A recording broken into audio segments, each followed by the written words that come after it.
difference in the outcome. So to simply adapt without questioning the process, not knowing how or why, I don't think ensures a systemic or an ecosystemic change. You may have a change brought about, but certainly in social situations, if you're not conscious of that particular change, you may be bringing in more detrimental behaviors. You may be bringing in much more of a negative impact than you even thought of. So how do we adapt? How do we adapt? I'll use an example. When I worked in Latin America, those of you, I'm sure a lot of you remember the drift net fishing days. The drift net fishing, which of course these huge nets that garnered in tons and tons of fish, basically slaughtered millions of wildlife in the ocean, from dolphins to turtles to seals. After pressure from environmentalists and conservationists, the fishermen changed from drift net fishing to long line fishing. So now we have several 100 million hooks in the ocean, and several million 100 miles of drift net. The change was not conscious though. The adaptation to the situation was unconscious. So that unsustainable fishing practices that affected the marine ecosystem in a negative manner, the drift net fishing, led to a change in technology. It led to long line fishing. But the underlying story, the destructive practice, destructive fishing practice didn't change, so the entire system of fishing didn't change. Just one of the feedback loops, so we went from drift net fishing to long line fishing.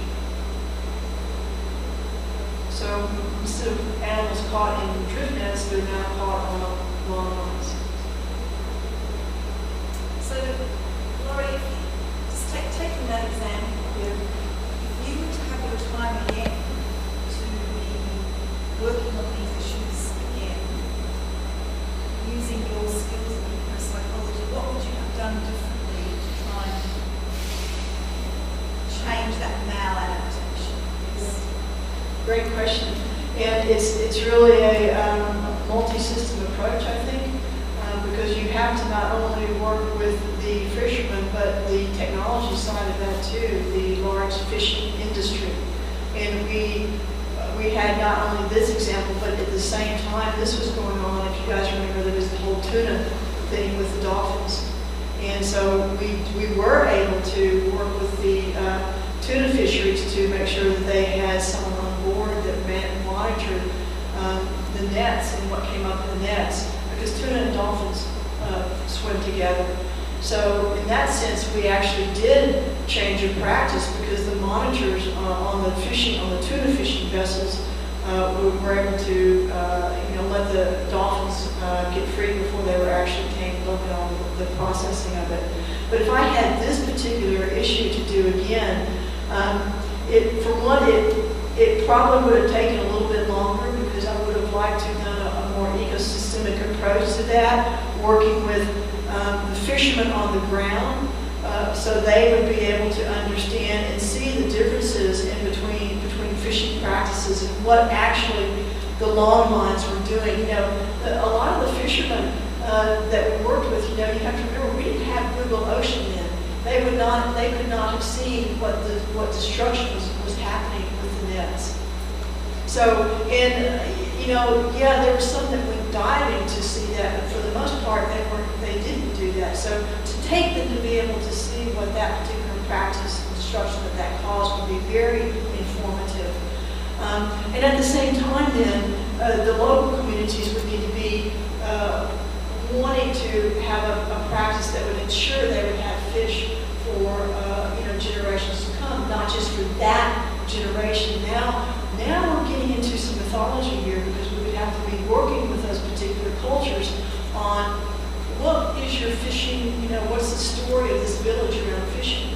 What's the early mythologies that have come from the sea, between the ocean and the peoples that you still live by and fish fish by. Because some of those mythologies are very old and very ancient, and you do it one way and that's it. So to sort of evolve some of those stories into a more 21st century narrative in a sense. So it's education, isn't it? It's education, education, education. And then of course, working with the fishing corporations, the ones who actually bring the vessels out there and drop the lines, hire those boats, hire those fishermen to do that, to educate them on what those long lines do.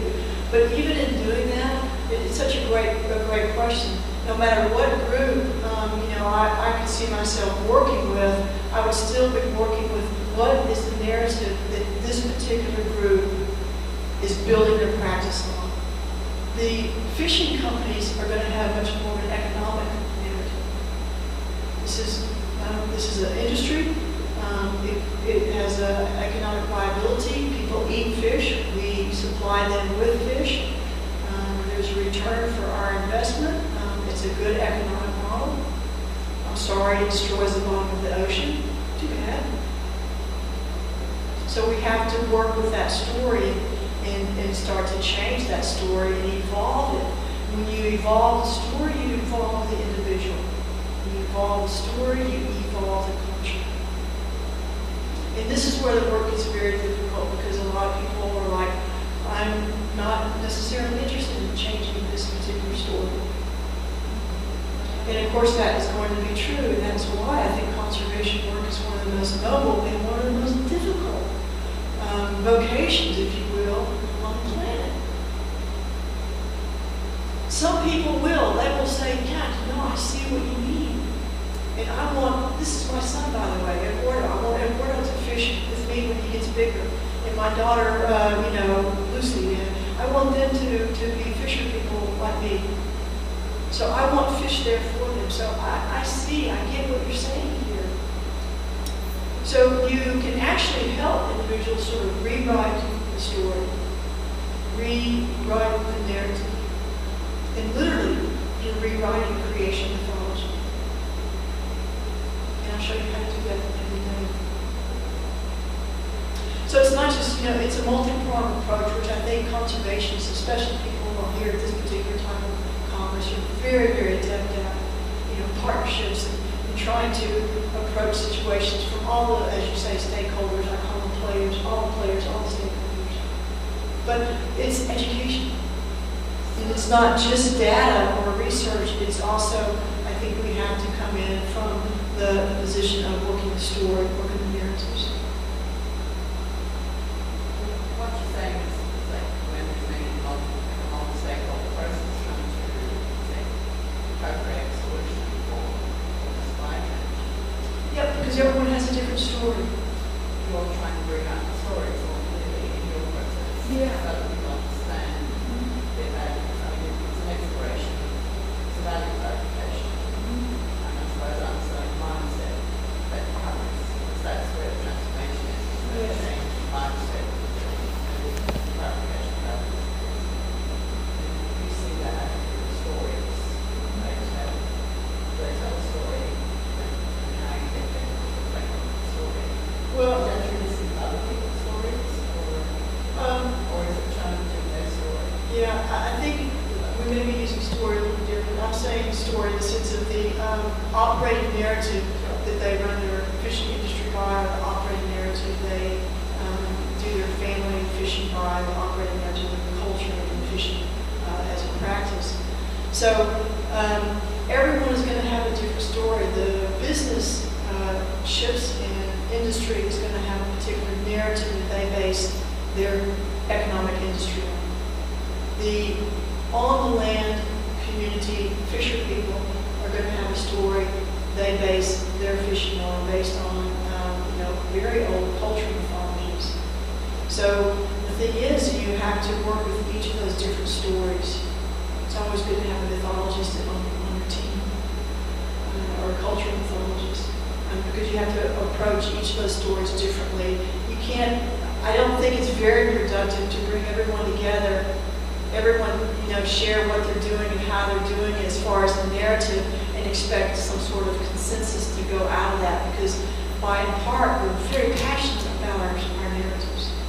We're very passionate about what we believe in our belief systems. And, I heard this from Michelle, businessman, the other day. I know I've used him a lot today, but I was really kind of taken aback. But he was very adamant about Shell's commitment to economic viability. And if it did not, I think when you and I talked about this, if it did not have an economic value to it, they're not interested. And so how do you work with that? You probably wouldn't go to that particular individual. I would probably try to find individuals within the company, higher up, that had a more open attitude. Even just a little opening is all I would need, or all anyone would need. If you've got a little bit of when you can get in and start working it. It's when it's shut tight, sealed, signed, delivered, that's it, no way in, no out. You're not going to change that person's attitude. You're not going to change their operating, their modus operandi. Until something happens. Until they either have an experience that breaks their heart, they go out in the ocean and see what their fishing practices have done. That we have experienced too. We've actually taken people out and shown them, especially more. I worked more with longline than I did with drift net. It's been gone quite a number of years, although you still find nets in the ocean. But you take them out and you show them all these sharks and turtles on miles and birds on miles and miles of line. And there have been individuals that have been absolutely, turned around in that moment. That's what Conservation International is so great at. Taking it to the hot spots.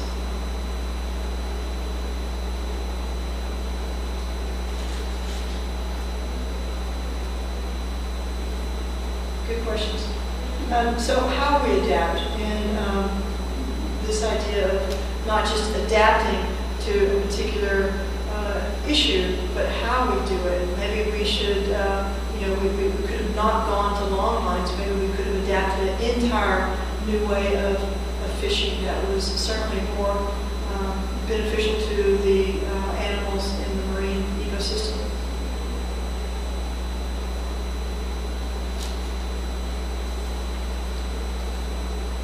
So if we can adapt with a deeper sense of awareness about what we are doing and why, in other words, if we really thought through what we were trying to do in our fishing practices, and not just try to do a quick band-aid to the situation so that everyone would calm down, so that the environmentalists would back off, so that the fishermen would calm down. And that takes time, and not everybody wants to put time into these things. We like, I think, sometimes quick fixes to these type of situations. But to consciously participate in the process of adapting or whatever it is that we're trying to change, to be very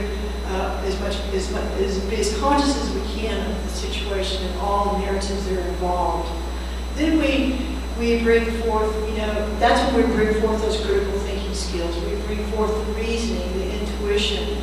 How can we imagine fishing differently other than drift net or long line? How can we even imagine it differently? Even bringing forth a sense of aesthetics. That we are in this particular practice. Look at this shark. I mean, the opposite of aesthetics would be this picture. And aesthetics is not going to touch every part, but it can touch many. And aesthetics also goes with value and ethics. To bring in novelty and something new, something completely new that's never been thought of before. And maybe I'm suggesting that when we do that, there is the potential for a more sustainable outcome. And also in this change, then there's obviously the potential for resiliency. more resilient ecosystem, whether it's human or ecological, to be birthed from that, to emerge from that. My particular image is for resiliency, and hope that you're cultivating your own. Does anybody know what this little guy is? What? Pompeii worm? Pompeii worms live down the ocean vents. These little guys or gals, can live at, like a -300 or a +400. And they have adapted to these hyperthermal vents for millennia. Anybody know what this is? A water bear. What? A water bear. So these little water bears, these little guys are everywhere. They've been here for millions and millions of years. Nothing has gotten rid of them, not pollution, not toxicity, not environmental degradation. They just keep coming back. Water bears, amazing little creatures. And of course, we know this one. So, my child image is obviously my image for hope, for resiliency. And that's where I hope that we get to as a species, as a global citizen, that we develop more resiliency in our human psychology. So again, our exercise then, I want to take you through a few exercises here, is if you can notate or share with us if you want, what is your first, again, don't analyze this, what is your first feeling when you think of change? What is your first feeling when you think of change? What's the first feeling you have when someone says, you're going to go through a big change? What? Exhilaration. Exhilaration, okay? Exhilaration. Anyone with something different? Everyone gets exhilarated by the thought of change. Not again. Not again.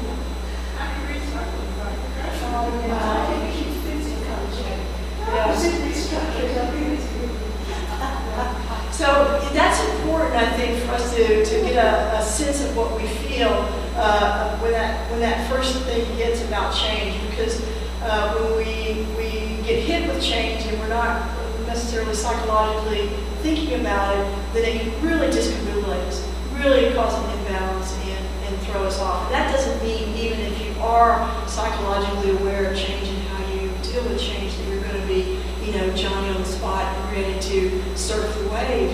You still could get thrown off. You still could be discombobulated. But your resiliency factor is a little higher if you're psychologically aware of what's going on. You can bounce back a little quicker.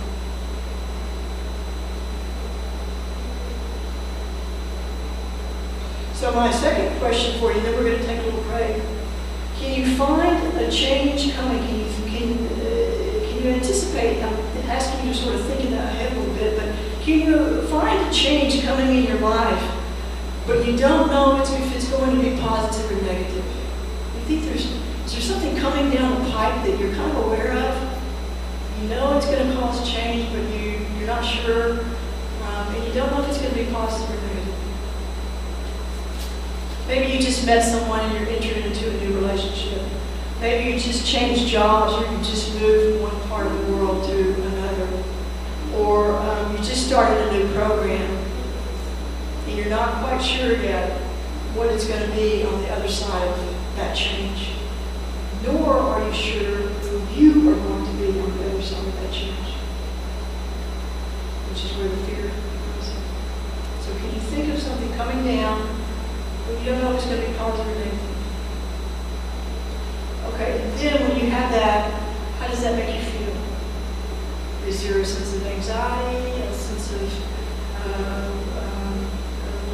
trepidation, fear, outright terror, exhilaration, joy, anticipation? So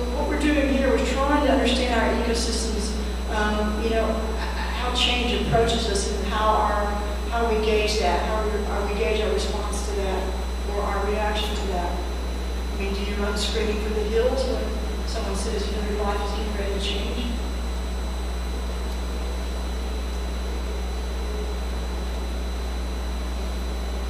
Which sometimes is a safe place to go with change. Okay, so before we look at the drivers of change and how those affect us psychologically, let's take a little break, have a cup of tea, maybe 15 minutes at work. So we'll see you at 3:30.